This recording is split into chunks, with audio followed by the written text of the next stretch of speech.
Nah, sahabat Kompas TV, kembali lagi bersama saya Edwin Chan di Top 3 News Kompas TV. Kita akan segera membahas 3 berita terpopuler yang terjadi pada hari ini. Langsung kita mulai ke berita yang pertama.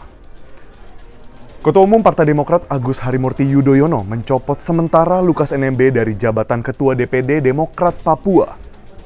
Ketua Umum Partai Demokrat AHY menyebut Lukas NMB dicopot karena proses hukum di KPK sudah berjalan.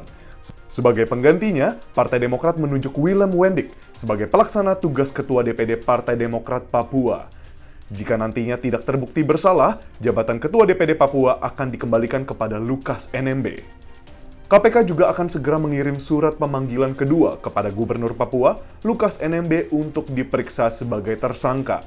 KPK berharap Lukas NMB kooperatif dalam proses pemeriksaan. Kami juga mendukung upaya hukum Pak Lukas untuk mencari keadilannya. Selama proses itu berjalan, mengingat Pak Lukas berhalangan untuk melaksanakan tugasnya atau non-aktif, maka kami menunjuk Saudara Willem Wendik sebagai pelaksana tugas Ketua DPD Partai Demokrat Provinsi Papua. Partai Demokrat sangat menghormati dan memegang teguh the rule of law, termasuk mentaati azas praduga tak bersalah. Untuk itu, apabila di kemudian hari Bapak Lukas NMB tidak terbukti bersalah, yang bersangkutan dapat diangkat kembali pada jabatannya. Berlanjut ke berita berikutnya, sahabat Kompas TV, Presiden Joko Widodo menyindir para pejabat daerah maupun pusat yang lebih memilih bepergian ke luar negeri ketimbang berwisata di dalam negeri. Presiden Joko Widodo sampaikan sambutan dalam mimbar pengarahan jajaran pemerintah daerah di JCC Senayan, Jakarta, Kamis 29 September. Pada kesempatan itu, Presiden mengingatkan para pejabat untuk memberikan perhatian pada wisata dalam negeri. Presiden khawatir jangan sampai devisa negara defisit karena lebih banyak yang minat ke luar negeri dibandingkan wisata di dalam negeri. Ia pun menyentil para pejabat yang kerap pamer wisata di luar negeri, hingga pamer di Instagram. Kedua, saya juga titip mengenai wisata. Ajak masyarakat kita, ini kita bisa defisit ini wisata kita. Yang datang ke sini belum banyak, yang keluar malah banyak sekali. Hati-hati devisa kita bisa lari lagi. Lalu caranya kita tidak rem. Hati-hati, sekali lagi, tolong masyarakat diajak, Pak Gubernur, Pak Bupati, Pak Wali Kota, ajak masyarakat untuk berwisata di dalam negeri saja. Setuju?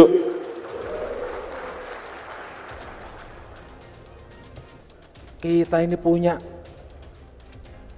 daerah-daerah wisata yang baik, Bali, Labuan Bajo, Wakatobi, Toba, Raja Ampat, Bromo, Jogja, Babel, Borobudur, Jakarta, dan lain-lainnya. Kenapa dalam situasi krisis global seperti ini malah berbondong-bondong ke luar negeri? Pamer-pamerin di Instagram.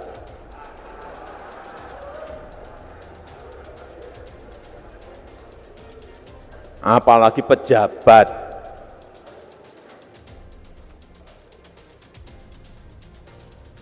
Saya diundang ke luar negeri itu mungkin setahun bisa lebih dari 20 undangan. Saya datang paling 2 atau 3. Karena betul-betul saya rem, ini ada manfaat konkret enggak sih? Karena juga keluar uang, kita keluar itu. Jadi hal-hal yang seperti itu rem. Rakyat juga kita beritahu. Gunakan untuk wisata di dalam negeri saja. Dan untuk berita yang terakhir datang dari dunia hiburan. Sahabat Kompas TV, pedangdut Lesti Kejora melaporkan sang suami Rizky Bilar ke Polres Jakarta Selatan atas dugaan kekerasan di dalam rumah tangga. Humas Polres Metro Jakarta Selatan, AKP Nurmadewi, membenarkan Lesti Kejora melaporkan suaminya Rizky Bilar atas dugaan KDRT pada Rabu malam. Dalam laporannya, Lesti Kejora membawa barang bukti hasil visum dari rumah sakit. Sejauh ini, belum ada keterangan langsung baik dari Lesti Kejora maupun Rizky Bilar terkait laporan KDRT ini. Saudari R sudah melaporkan, jadi kita sudah membuat laporan polisi. Kemudian kita memberikan surat visum, ya. Jadi untuk visum dulu, kalau memang KDRT ini harus kita visum dulu. Kemudian baru kita semalam juga kita periksa untuk minta keterangan dari saudara korban. Kalau untuk kejadiannya kita dalami dulu, jadi kita tetap dalami. Nanti minta keterangan dari saksi, kemudian barang bukti berupa visum yang akan menjelaskan. Dari fakta-fakta itu nanti kita bisa memperjelas kasus ini. Dan itulah dia 3 berita terpopuler yang terjadi pada hari ini. Sahabat Kompas TV, saya Edwin Chan pamit undur diri. Sampai jumpa di Top 3 News Kompas TV berikutnya.